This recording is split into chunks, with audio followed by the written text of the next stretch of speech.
Запад диктует мне правила жизни, моду на жадность, разврат, атовизмы грязного мира, навязанный дятем с психикой стада, подавленной сетью. Вклад поколений закопаны в прошлом, ценность прогнившая, век суматошный, менее значимый секса и кала, ставшим потомкам мечом и оралом. Ветер запада взвился в проводах,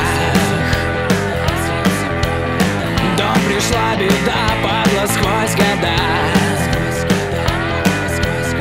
Как слепые котята мы тонем в воде, мы в беде и прокляты.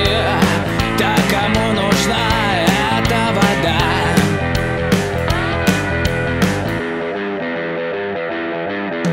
Вряд ли когда-нибудь дед мог представить, как нас легко на колени поставить. Не перед дулом, войной, истреблением, перед своим же больным поколением, перед своим потаенным желанием выпить свободу до капли в незнание, что эта сила способна разрушить мощную нацию гнилью, как грушу.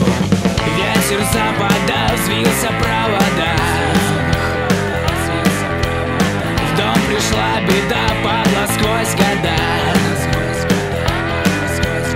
Как слепые котята мы тонем в воде, мы в беде и прокляты. Так кому нужна эта вода? Ветер запада свился в проводах, дом пришла беда,